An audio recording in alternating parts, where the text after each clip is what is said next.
Dying Light 2 is releasing on the 4th of February 2022 after many delays, initially being shown off at E3 2018 with a Spring 2020 release window. Some select creators have gotten access to some beta builds of the game, being dated at about August 2021, meaning that their experience will likely be nearly content complete but not polished. With 6 months between them builds being shown off and final release, you can expect to have quite a polished experience with the final game. The game seemingly is more stealth than the first one, with a video released by Techlands placing heavy emphasis on the stealth. They also showed another trailer at Gamescom a while back highlighting the game's parkour mechanics and combat mechanics. Speaking of combat, unlike a lot of games nowadays, Dying Light 2 won't have many if any firearms. Unlike the first game, you won't just find guns lying around in the city. You'll be able to craft some ranged options and even a shotgun. However, due to the game's setting, with it being 15 years after the outbreak, you are unlikely to find any guns just lying around. The game will place quite a heavy emphasis on melee, as I'm sure you can gather from the fact that there are no guns. There are hundreds of melee weapons to take advantage of, which means that you can quite easily have a different experience to other players in the combat department. You can also make use of your body in the game, so like the first game you have abilities such as the dropkick, which have you using your hands and feet to fight. As you can expect, you won't have cars or vehicles to use in the game, with it being set 15 years after the outbreak like I've already said. The Traversal is going to be just like the first game, being parkour mainly.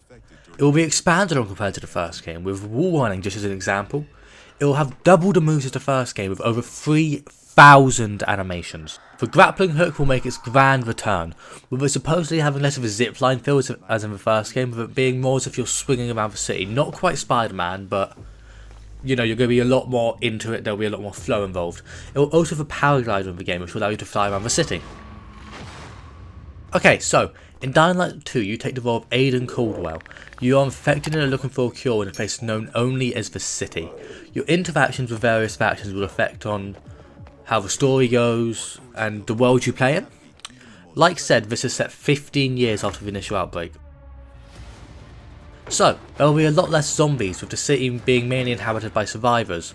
There will be a lot of player choice siding with each faction the player chooses. So, with the game being out in February, it's not long to go now. The game is quite a major shake-up from the first, so it's going to be a lot more RPG heavy. It's out on February 7th, as I've already said, on Xbox Series X/S, Xbox One, PS5, PS4, Nintendo Switch and PC. The game will run you $60 at launch. Minimum specs are as I've just put on screen. You will only need a GTX 1050 Ti, so it's not going to break the bank.